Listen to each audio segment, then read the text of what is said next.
Elena woke up screaming. She was in her quarters aboard the Kronos, her sheets soaked with sweat, her heart hammering against her ribs.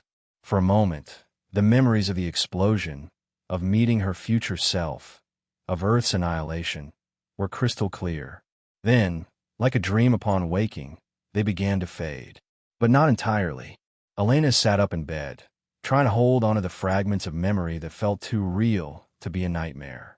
The cube, the neutron star, the terrible choice they had made. It was slipping away, but something remained. A sense of overwhelming urgency, of catastrophe narrowly averted. She looked at her chronometer. It was 0347 hours, ship time. According to her duty schedule, she should be sleeping for another 3 hours before her shift began. Elena got dressed quickly and made her way to the observation deck.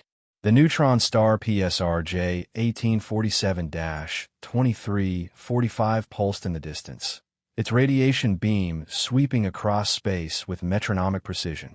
And there, in orbit around the stellar remnant, was the cube. The sight of it sent a chill down her spine. She could remember, almost remember, being inside that thing, meeting another version of herself, watching Earth die in a causality wave. Can't sleep either. Elena turned to find Commander Morrison standing behind her, looking haggard and exhausted. Bad dreams? Elena asked. Morrison nodded. You too. Something like that. Elena studied his face. Jake, this is going to sound crazy, but do you remember entering the cube? Morrison's eyes widened. You had the same dream? Was it a dream? Elena asked. Or was it something else? Before Morrison could answer, Dr. Chen appeared in the doorway, looking as exhausted as they were. Please tell me you two also had nightmares about time flowing backwards and meeting future versions of ourselves, Chen said. Elena felt a mixture of relief and terror. If all three of them had experienced the same dream, then it might not have been a dream at all. We need to talk to Captain Martinez, Elena said. They found Martinez in her ready room, staring at reports from the night shift. She looked up as they entered, and Elena saw her own exhaustion reflected in the captain's eyes. Let me guess, Martinez said before any of them could speak. You all had the same nightmare about entering the cube and causing some kind of temporal catastrophe. Elena felt her mouth go dry. You had it too. Everyone on the ship had it, Martinez said grimly. The entire crew woke up screaming at 0347 hours. Dr. Webb is convinced it was some kind of psychic projection from the cube. The medical staff thinks it was mass hysteria induced by the stress of our mission. Elena looked at Morrison and Shun. The three of them were thinking the same thing.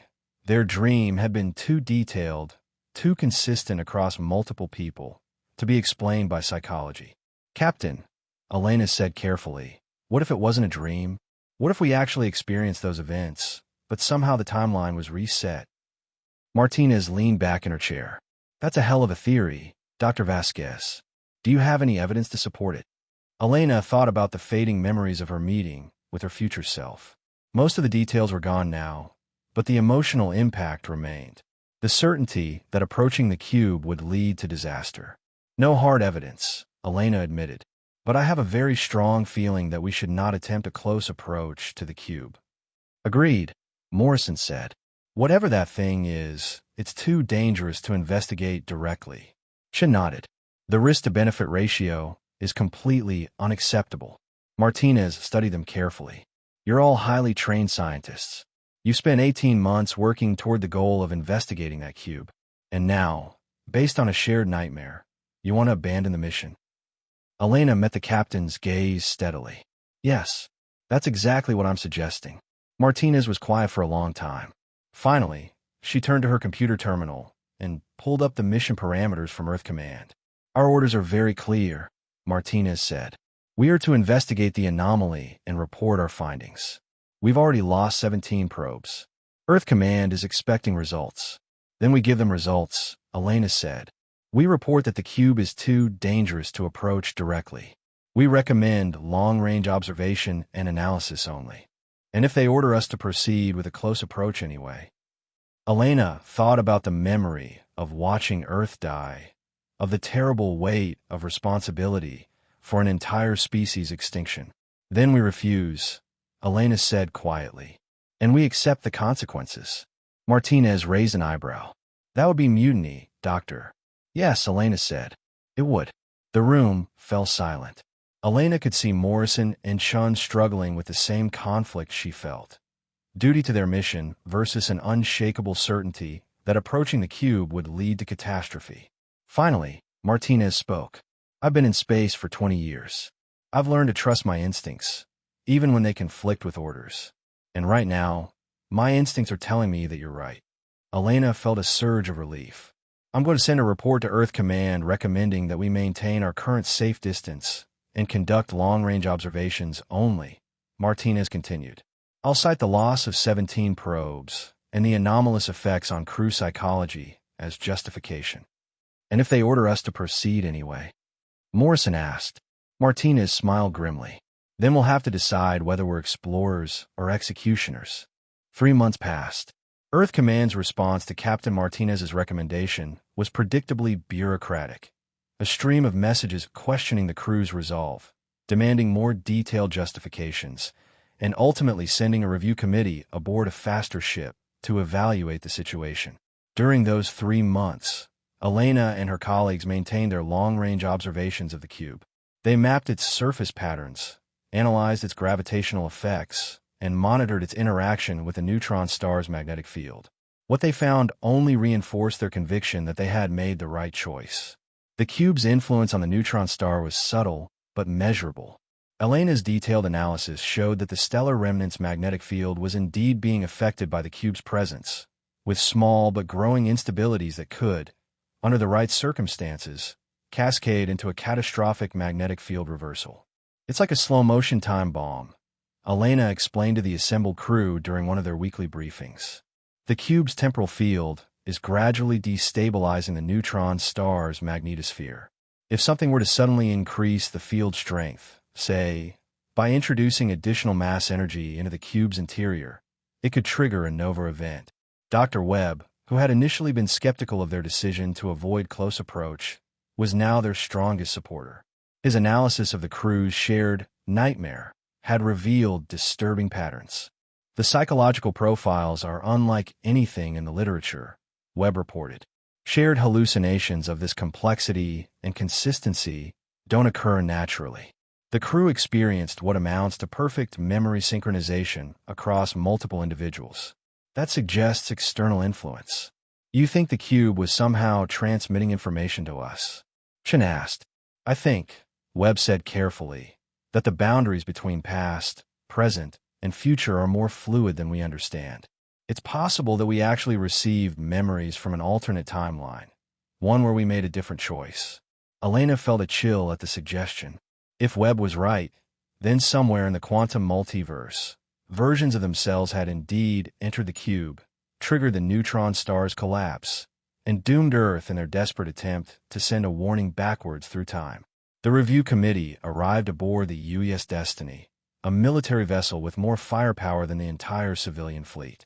Admiral Sarah Reeves, the committee chair, was a career officer with no patience for what she called scientific cowardice. Dr. Vasquez, Admiral Reeves said during their first meeting, your report recommends abandoning humanity's first contact with an alien intelligence based on bad dreams and speculative mathematics. Do you understand how that sounds to Earth Command? Elena had been expecting this confrontation for months. Admiral, with respect, we're not dealing with a simple alien artifact. The cube represents a technology that can manipulate causality itself. The potential consequences of direct interaction are species-threatening. Potential consequences, Reeves repeated, based on a shared hallucination. Based on consistent evidence that the cube poses an existential threat, Elena corrected. We've documented measurable effects on the neutron star's magnetic field, psychological influence on the entire crew, and temporal distortions that defy our understanding of physics. Any one of these factors would justify extreme caution. Together, they represent an unacceptable risk. Admiral Reeves turned to Captain Martinez. Captain, your crew seems to have lost their nerve. I'm prepared to relieve you of command and proceed with the original mission parameters. Martinez straightened in her chair. Admiral, I stand behind my crew's assessment. The cube is too dangerous to approach directly. Then you leave me no choice, Reeves said. By the authority vested in me by Earth Command, I hereby relieve you of command and assume direct control of this mission." Elena felt her heart sink. They had bought 3 months of time, but now they were back to the original dilemma. The only difference was that now they knew, or believed they knew, what the consequences would be. "Admiral," Elena said, "I formally request that you review all of our observational data before proceeding. The evidence speaks for itself." "I've reviewed your data, Doctor. It shows an alien artifact of unknown capabilities. That's exactly what we came here to investigate." Elena realized that conventional arguments weren't going to work. Admiral Reeves was a military officer trained to achieve objectives despite risks. She needed a different approach. "Admiral, may I ask you a hypothetical question?" Reeves looked annoyed but nodded. "If you knew with absolute certainty that ordering a close approach to the cube would result in Earth's destruction, would you still proceed?"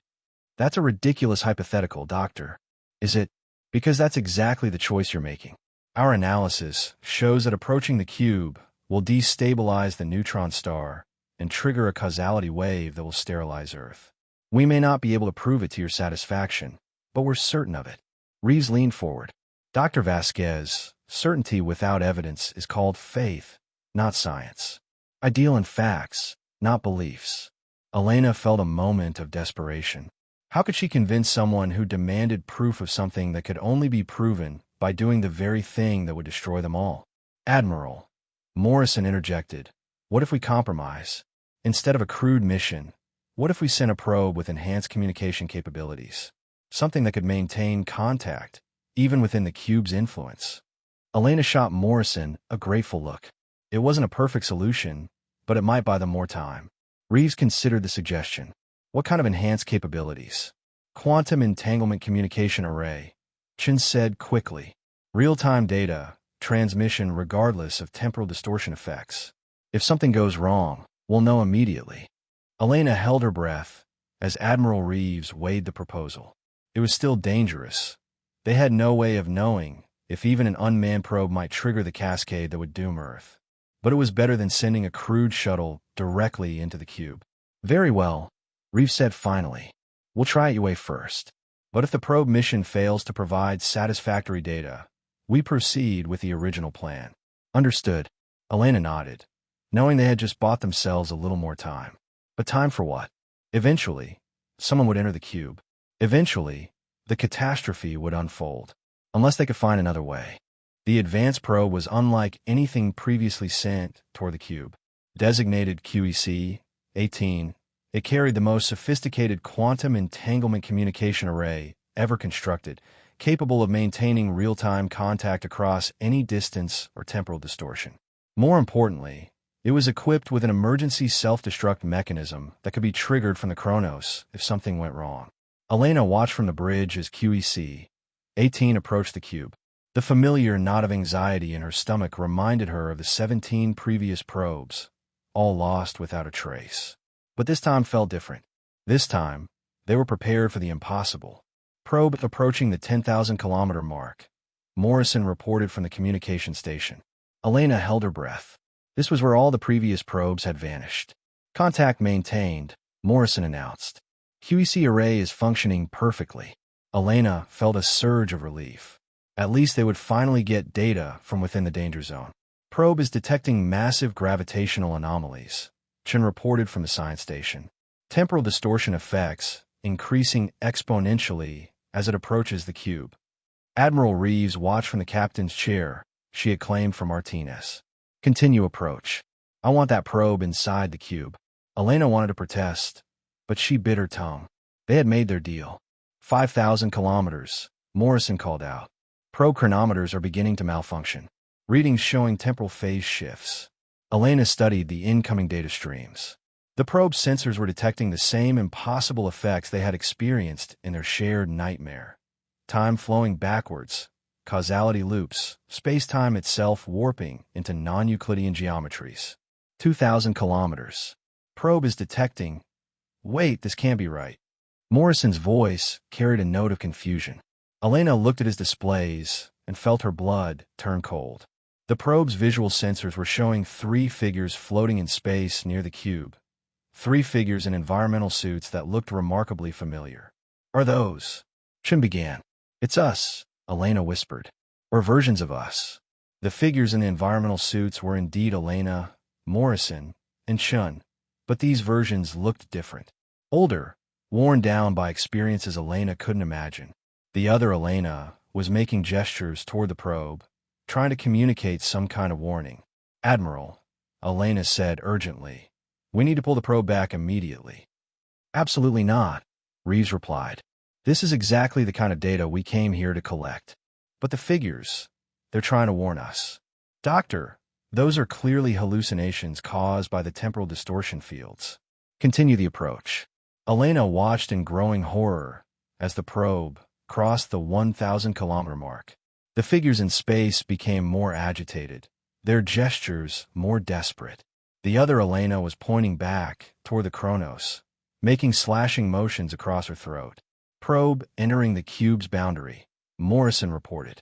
Elena felt a familiar sensation, the universe turning inside out, causality flowing backwards, time itself becoming a navigable dimension. But this time, she was experiencing it secondhand through the probe's sensors. Contact maintained, Morrison said, his voice tight with concentration. Probe is now inside the cube. The interior space revealed by the probe's cameras was exactly as Elena remembered from her nightmare. Vast, impossible architecture covered in flowing mathematical patterns, crystalline structures that grew and evolved as they watched. My God, Admiral Reeves breathed. It's beautiful. Elena wanted to scream at her. That beauty could be the most dangerous trap of all. The probe continued deeper into the cube's interior, its sensors recording everything. Elena watched the data streams, looking for any sign of the temporal weak point that had been so crucial in her nightmare. She found it, a section of the cube's structure where the patterns were more chaotic, the geometric designs flickering between different configurations. There, Elena said, pointing to the display. That area shows different temporal characteristics. Admiral Reeves leaned forward. Direct the probe to investigate that region. Admiral, I strongly advise against. Your advice is noted, Doctor. Proceed. Elena watched helplessly as the probe approached the temporal weak point. In her nightmare, this was where they had detonated their shuttle's reactor in a desperate attempt to send a warning backwards through time. Now, an unmanned probe was approaching the same location. The probe's sensors detected massive temporal fluctuations as it entered the weak point region. Elena saw the familiar signs, chronometer readings going negative, causality loops forming, space-time itself becoming unstable. And then the impossible happened. The probe's camera showed another probe approaching from the opposite direction, QC-18 itself, but moving backwards through time. Elena was watching their probe meet itself, creating a temporal paradox that made her head spin. This is incredible, Admiral Reeves said. We're witnessing closed time-like curves, actual time travel. Elena realized what was happening. The probe had created the same kind of causal loop that had trapped them in the nightmare timeline. By entering the cube, by investigating the temporal weak point, they were setting in motion the same chain of events that would lead to catastrophe. Admiral, we need to recall the probe immediately, Elena said. Why? This is the greatest scientific discovery in human history. Because we're creating a paradox that will destroy Earth. Reeves looked at her with barely concealed contempt. Doctor, you're letting your fears cloud your judgment. We're perfectly safe at this distance. Elena turned to the sensor displays, showing the neutron star. Her worst fears were confirmed.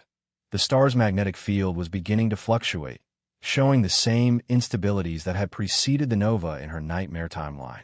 Look at the neutron star readings, Elena said desperately. The probe's presence in the cube is destabilizing the magnetic field. Admiral Reeves glanced at the readings dismissively. Minor fluctuations, well within normal parameters. Elena wanted to grab the woman and shake her. Couldn't she see what was happening? They were repeating the same mistakes, following the same path that led to Earth's destruction. Morrison, Chin, Elena called out. You see it too, don't you? The patterns, the instabilities, it's all matching our nightmare. Morrison nodded grimly. The neutron star's field strength is increasing. If this continues, it will trigger a magnetic field reversal, Chin finished. And that will cause a nova event. Admiral Reeves stood up from the captain's chair. "Doctors, you are all relieved of duty. Report to quarters immediately." Elena felt the walls closing in around her. They had tried everything: warnings, data, logical arguments, and nothing had worked. Admiral Reeves was determined to proceed with the investigation, and Earth would pay the price. "Security, escort these officers to quarters," Reeves ordered. As security personnel moved to comply, Elena made a desperate decision. She lunged for Morrison's communication console and activated the probe's self-destruct sequence. "Probe destruction initiated," the computer announced. "Detonation in 10 seconds. "Stop her," Admiral Reeves shouted. But it was too late. Elena watched the countdown reach 0, and QEC-18 exploded in a brilliant flash of light within the cube's interior. The temporal distortions immediately began to subside, and the neutron star's magnetic field readings started to stabilize. Elena felt hands grabbing her arms as security officers pulled her away from the console. But she had done it. She had broken the causal loop and prevented the catastrophe. Or so she thought. As she was dragged from the bridge, Elena caught a glimpse of Admiral Reeves ordering the launch of another probe. The cycle was beginning again. Elena sat in the brig, staring at the wall of her cell and thinking about time loops. It had been 6 hours since she destroyed QEC-18, 6 hours since Admiral Reeves had ordered her arrest for sabotage and mutiny. Through the small porthole in her cell, she could see the cube hanging in space like a dark promise. Morrison and Chun were in adjacent cells, both of them having been arrested for supporting Elena's actions. The three of them had become prisoners aboard their own ship, watching helplessly as Admiral Reeves prepared to repeat their mistakes. "Elena," Morrison called out from the next cell. "Are you seeing this?" Elena pressed her face to the porthole and looked toward the neutron star. Even at this distance, she could see that something was wrong.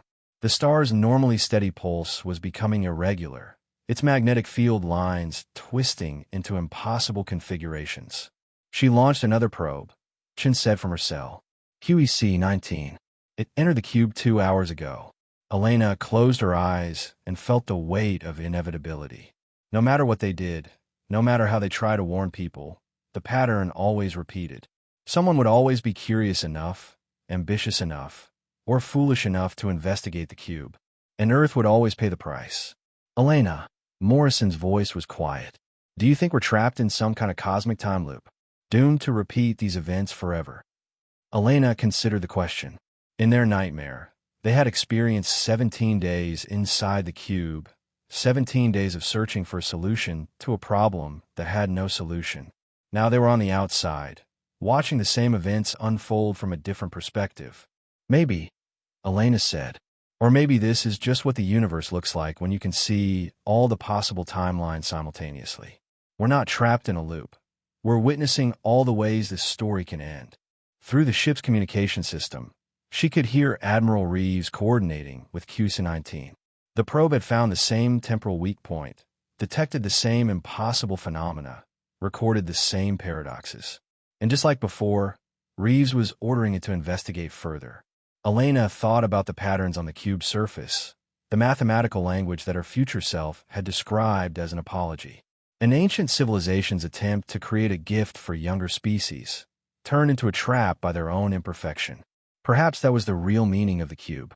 Not a test or an experiment, but a mirror, reflecting back each species' fundamental nature, their curiosity and their capacity for both wisdom and folly. The cube didn't destroy civilizations. It simply revealed whether they were capable of restraining themselves when faced with the ultimate temptation of forbidden knowledge. And humanity, Elena realized, would always fail that test. The neutron star's pulse began to accelerate. Elena watched through her porthole as the stellar remnant entered the final stages of magnetic field collapse. In a few hours, the nova would begin. The causality wave would propagate backwards through time, unmaking Earth from the timeline itself. But in some other reality, some other timeline, versions of Elena and her colleagues would make different choices. Maybe they would be more persuasive. Maybe they would encounter more reasonable military commanders. Maybe they would find a way to destroy the cube entirely, removing the temptation from the universe.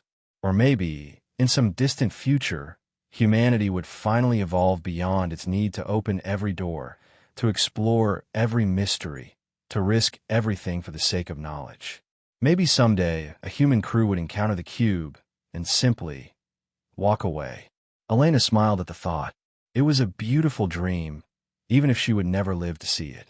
The neutron star's pulse reached critical frequency. Elena closed her eyes and waited for the end.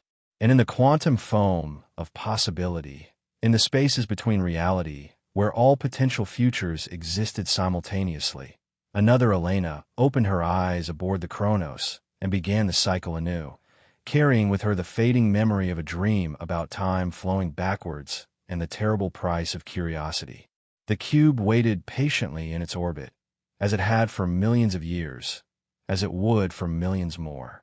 A gift and a curse, a test and a trap, a mirror that reflected the deepest truths about those who dared to look into its impossible depths. And somewhere in the quantum substrate, in the mathematical language that flowed across its surface like living text, the ancient builder's apology continued to pulse. We are sorry. We tried to give you the stars, but we gave you only sorrow. We are sorry. We are sorry. We are sorry.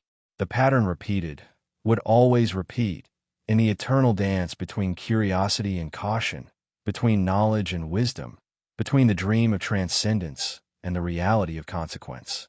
Time flowed backwards. Time stood still. Time moved forward. The cube endured.